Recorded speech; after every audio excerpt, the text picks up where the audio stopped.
Welcome to a special edition of Hempfield Happenings. I'm Lauren Egger. And I'm Ryan Jones, and for this episode we decided to travel down to Georgetown University in the heart of the nation's capital. It sure is beautiful down here, Ryan.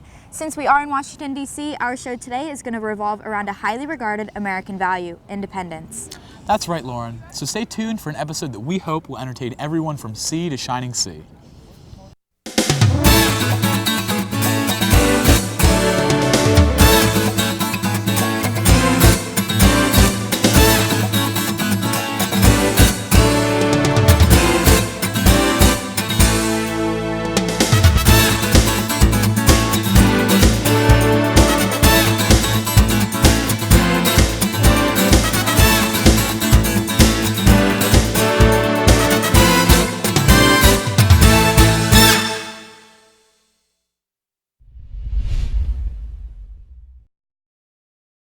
Laura Jackson is the general manager of the Sweet Green Market Tavern. Owen Colson Hunt sat down with her to see just how she builds a more independent community.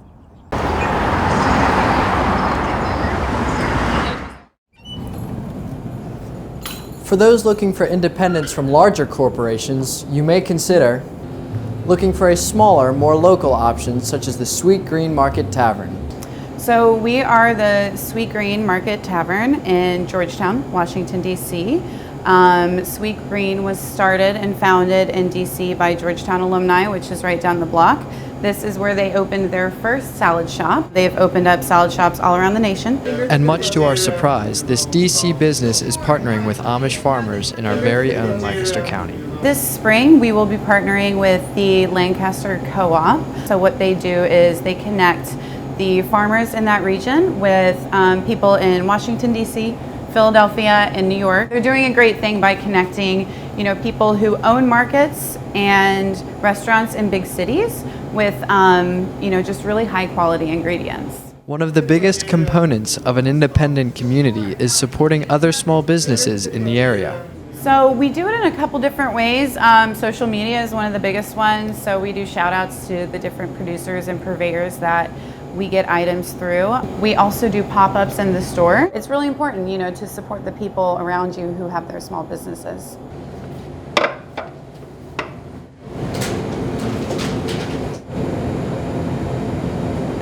Local business is an essential element of independence in the community. For Hempfield Happenings, I'm Colson Hunt.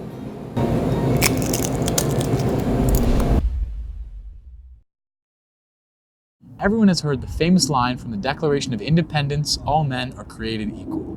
Well, women throughout history have been challenging just how equal their rights for independence have been.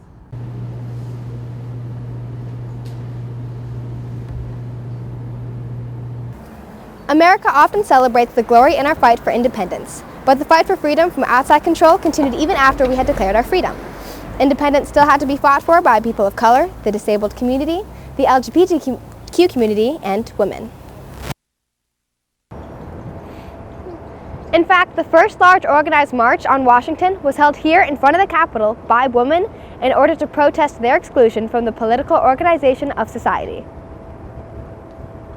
In 1913, a march spearheaded by Alice Paul and the National American Woman Suffrage Association was held, capturing the nation's eye and stealing attention towards the inequality women faced. It was the day before Woodrow Wilson's inauguration. It was an amazing procession. It started right over here in front of the Capitol at the Peace Memorial. What is the headline of every newspaper the very next day?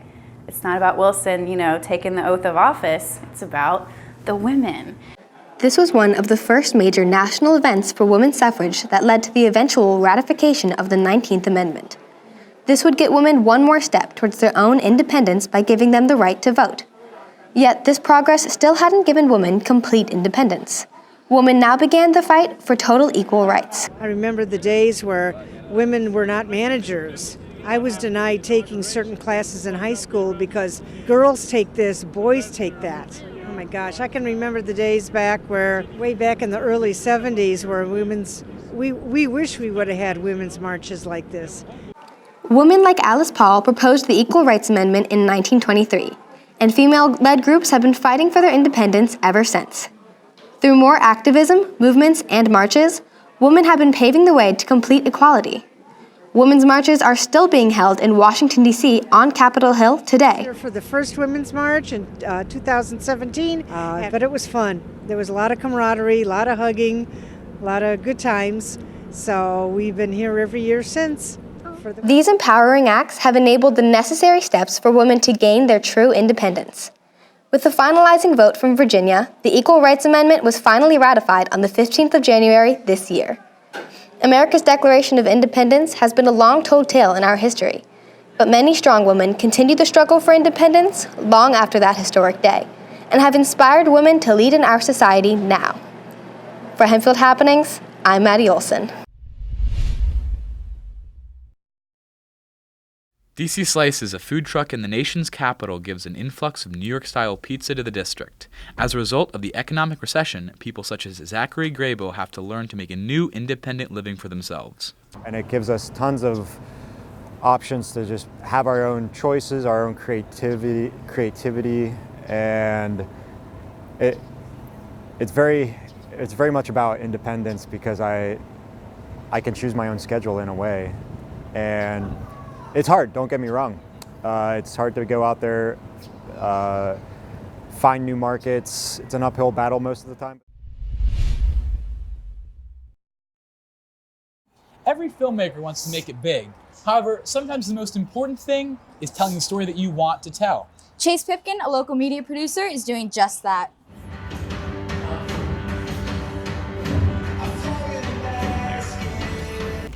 Freethink is an independent media company. At Freethink, they come together as individuals to tell stories that they find important that no one else is telling. Take Chase Pipkin, for example, a member of the team. My name is Chase, and I'm a producer here at Freethink.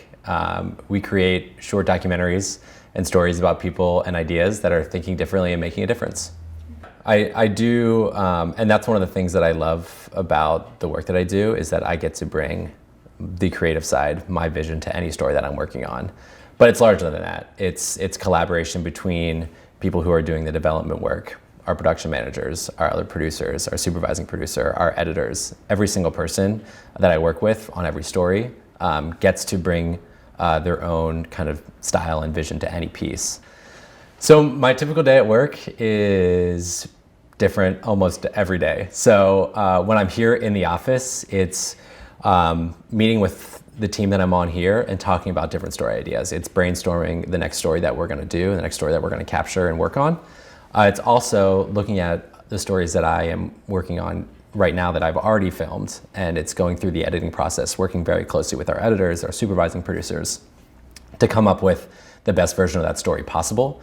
So it's constantly watching different versions of cuts, giving feedback to our editors, finding things like music or video that we can use, doing voiceover lines, that kind of thing, to bring the story together. So we are an independent media company, so a lot of time we get compared to our competitors like Vox, Vice, or TED, but we feel that we're doing something special, something different than even what they are doing. And again, it's finding stories about people and ideas that are really changing our world. In a nation of storytellers, it is important to bring attention to the voices that need to be heard. Chase Pipkin, along with Freethink Media, have made this their mission, one documentary at a time. For Hempfield Happenings, I'm Riley Klepper. In our nation's capital, independence is found in all aspects of life. Special thanks to the Hempfield Comtech Department and Georgetown University for helping the show happen.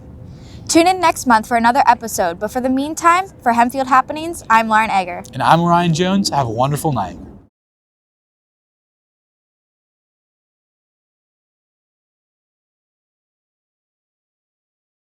Welcome to this month's show of Hempfield Happenings. I'm Maddie Olson, and this month we're showcasing work from our special challenges like Enthusiastic Eights, where our student journalists practice for STN's Crazy Eights, as well as STN Fall Challenges and one student journalist's news story. We just took a look at the news features that our students put together in Washington, D.C. But while they ran around the city finding stories, the rest of the students had 8 hours to put together a short film instead. Given the prompt Liberty and a stuffed tiger as their prop, the class was able to create this story.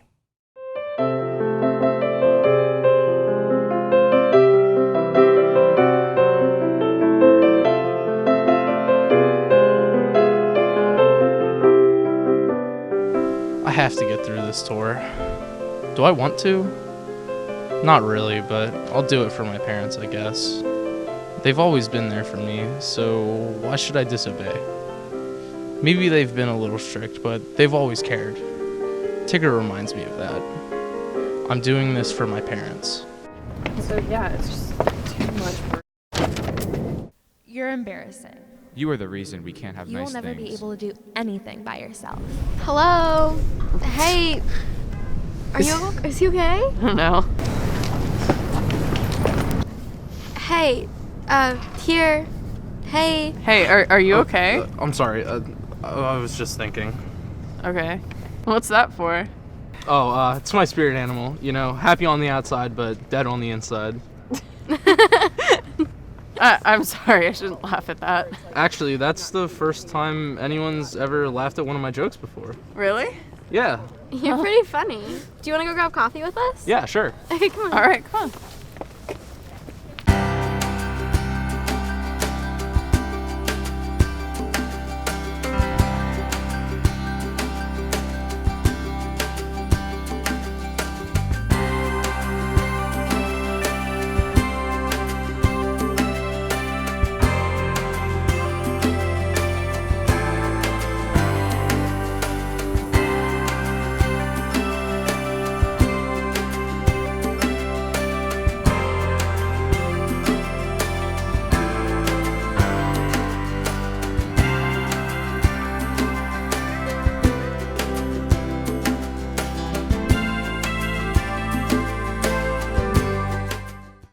Here, do you want to try some coffee? Yeah, sure.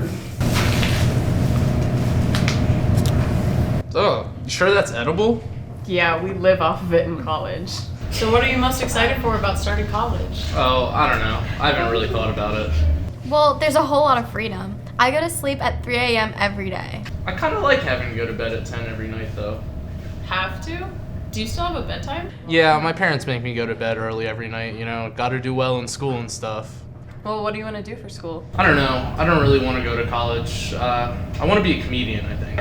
Well, then why Georgetown? I don't know. My dad went here, you know, family alumni and all that stuff. My parents are kind of making me come. Is there anything about the school that you like? Not really. I just thought that if I came to look, there'd be something I found that I liked. You don't have to listen to your parents, you know.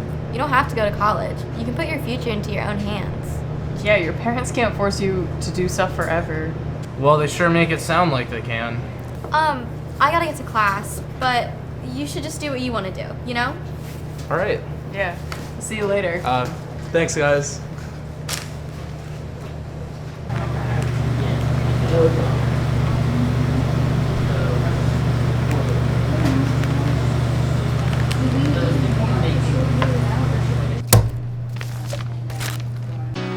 I am not my parents. I've lived my whole life in their shadow. Everything I've ever done has been by their direction. My wants didn't matter. It was what my parents wanted me to do. My interests didn't align with theirs, so they were hidden. But what am I supposed to do with this? I don't want any of this. It's not going to do me any good. This is not what I want to do. I'm done living in their shadows. I'm not going to this place. Why would I? Maybe my parents were wrong. And now I'm free.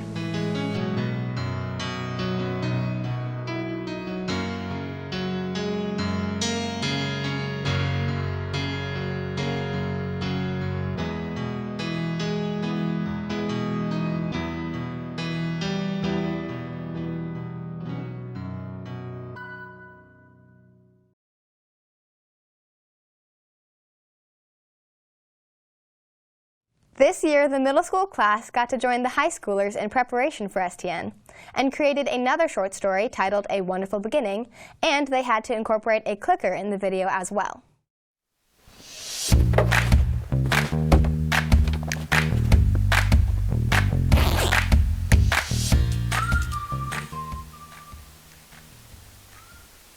I can't believe I'm starting out the year like this. An F in science already? What am I gonna do about this? I guess I do have some smart friends I could text.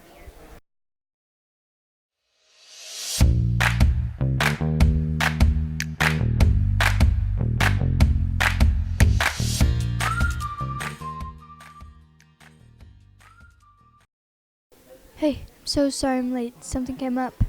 No, you're all good. Alright, so I need to somehow improve my science grade, like I said, because it is very bad. I'm pretty good at science, so I think I'll be able to help you. I hope so, because it's pretty bad. There is an F. A straightforward F. How? I told you I'm failing. My parents are going to kill me. There's room for improvement. Lots and lots and lots of improvement. You need help. You are failing. You're not failing. I know. Okay. You know what photosynthesis is? No. Why would I? Ugh, I'm so hungry. I need food now.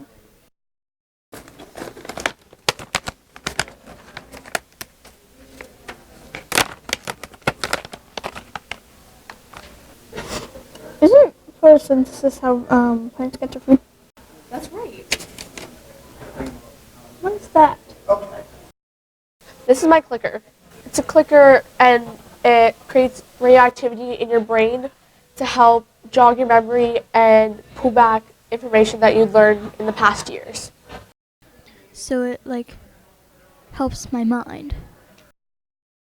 Yeah, it sounded better when I said it. Thanks for helping me. No problem. I think this really helps me, and that clicker of yours. If you ever need any help again, just call me over and I'll help. Yeah, of course. Oh.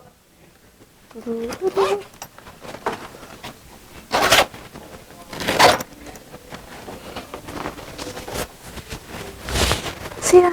See ya.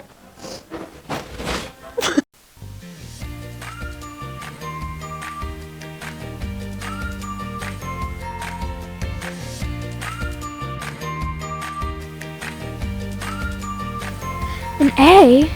Dang, studying really paid off. I should really thank Savannah and that little clicker of hers. Oh, this is a wonderful start to the new year.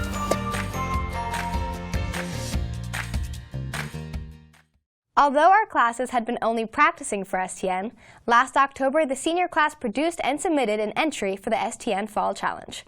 The group was challenged to make a 3-minute short film in 6 days or less, and managed to create a humorous story with the topic of Area 52. All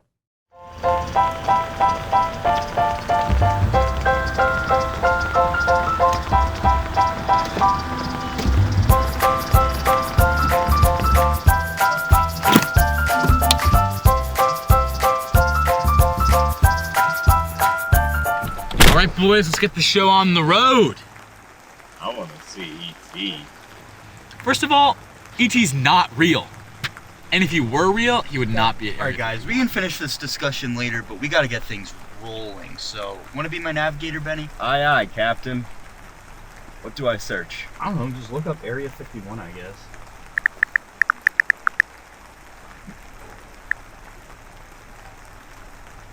Yo, it's like 4 minutes away. That can't be right. I thought it was in Nevada. No. Wait, no, dude, it all makes perfect sense. This is what the government wants us to think. Google knows everything. I guess that's a fair point. Can we go see aliens? Yes, we can. Let's get this show on the road. Hi, we're here to see the aliens. Excuse me? There's no need to play any games. We know your secrets. You guys must have the wrong address. Wait, what are you doing? Don't worry, I'm just gonna be measuring the door. Why? I'm gonna see how many aliens I could realistically get out of here in about 15 minutes. It shouldn't be that long. You guys are insane!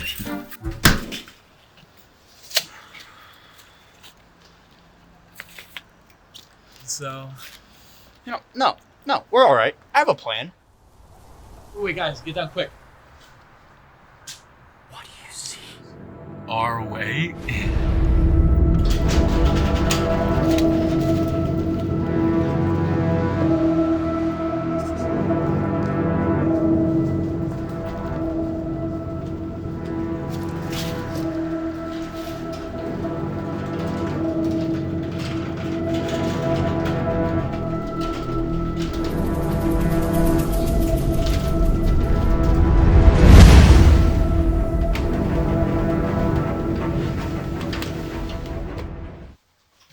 guys think this could mean? It's quite simple, actually.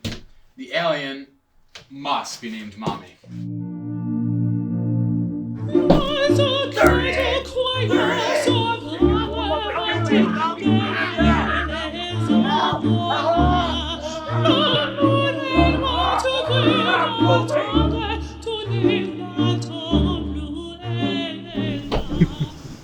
What?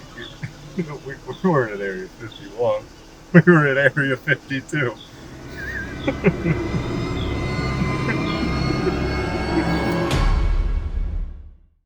The rest of the senior class participated in a similar challenge, but instead of a short story, they had to find a new story fitting the topic of role models. With their 6 days, the group was able to meet up with a local business owner and community role model, Chris Smiley. From the outside, Chris Smiley seems like your average, everyday entrepreneur. But a closer look at him unveils that there's a lot more to him than meets the eye. I sat down with Mr. Smiley to get a glimpse into the life that he leads. Now, I know you have some reading you want to do later, but this is a very interesting interview that we wanted to get with you. Thanks for having me. First, I want to look into your life, I guess. I've been married for 25 years. I'm a Hempfield resident, 3 children, all in Hempfield. On the business side, I'm on 12 different businesses. Because of his wide-ranging experiences, he can provide an example to his children. When you're parenting to your kids, you can tell them something, but your actions are going to speak much louder than what you say. And they're hearing what you're saying, but they're probably watching what you're doing more so than that. Smiley provides a supporting hand to his son, Hudson, as well as an acute business sense. Business-wise, and just helping me, strive to get things I wanted to do and showing me, the right path. And he's really just been there for me a lot of times. In addition to being a role model for his children, he can also be a role model for the community at large. I'm kind of in that give back mode right now where I'd like to try to share some of my trials and some of the mistakes that I've made. He uses public speaking in order to help influence younger people. I will be happy to engage with any young group that I think I can make some kind of influence. But for somebody who is a role model to so many, who exactly does he look up to? I would say my father was a role model to me because he was extremely smart. He was a walking encyclopedia, and I was always amazed at his knowledge. You could ask him a question, and he would be able to reel it off. And then you'd find 5 books next to your bed the next night on that topic in its deepest form. For those without a role model, however, Mr. Smiley has a message for them. I had no Filipino role models growing up, and there's very few today. I think you can always find somebody. You kind of have to hunt for them, but they're there. Before parting with us, Mr. Smiley gave us one last bit of inspiration. You are what you think you are, and you have to believe in yourself. When it comes to being a role model, Chris Smiley fits the bill perfectly. His influence is felt not just by the people around him, but by everyone that he comes in contact with. For HSD TV7, I'm Casey Kreider. While our classes have been working hard for STN, Autumn Rhodes had also been working on a news feature to help 16-year-old cancer survivor Sydney Bush and her family share their story.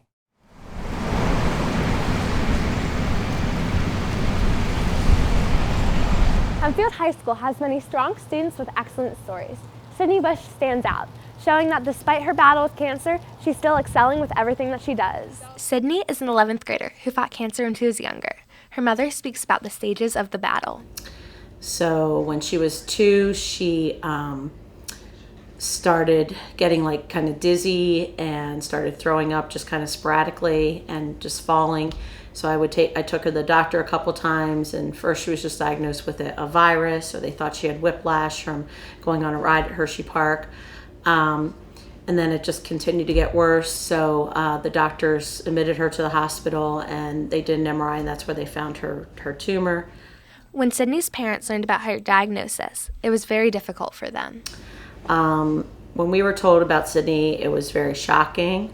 It was very scary. It was the worst thing we've ever been told. It was a big shock to get news like that kind of out of the blue when you think it's a muscular, issue, or there's so few children that get diagnosed with cancer that, it's not something that you think of right away when your child's sick.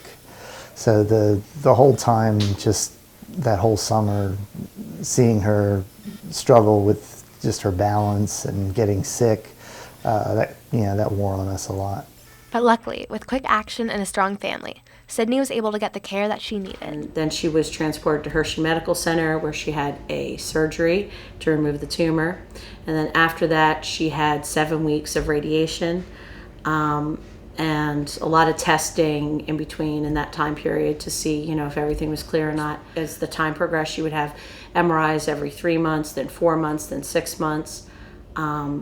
It did come back again, so we had to kind of start over again when she was 4, 3.5 going on 4.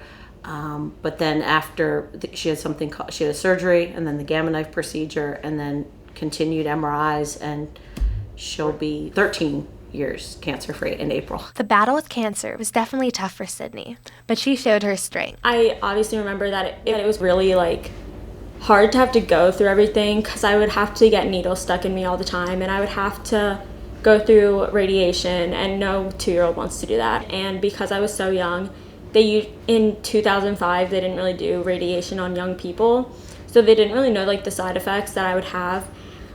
It's not like my childhood was taken from me, because I did get a really good childhood, because it was only 2 years of my life that I was in the hospital and going through treatment. But those 2 years were really hard for me, being that young.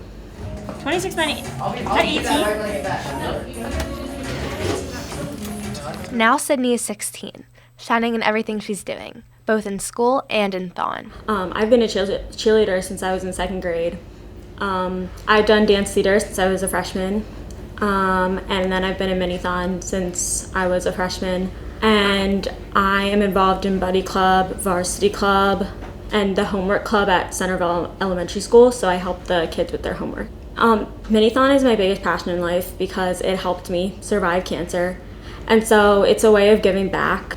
Going to Thon weekend every February is my favorite time of the year. Although Sydney is happy and healthy, her family still has their nervousness. Well, the thing about with Sid was her, she had a brain tumor, and she had it surgically removed, and luckily they were able to get it, with the surgery. And I guess at that point she's considered cancer-free, but we really never really got to celebrate her being cancer-free, because to this day she still goes for MRIs to get checked to make sure there's no new tumor growth or new tumor from the radiation treatments. So there's always that little thing in the back of your mind that makes you think that what's going to happen next. So I don't think we've ever gotten to the point where we've felt totally 100% comfortable. But as time goes by, it's not something that that wears you down like it did at the beginning. It's definitely a relief to be this far out. Sydney proves that despite what the world throws at her, she can still thrive. For Hempfield Happenings, I'm Autumn Rhodes. That wraps it up for this month's episode of Hempfield Happenings, the student-produced news show of Hempfield High School. Thank you for joining us, and we hope to see you again in March.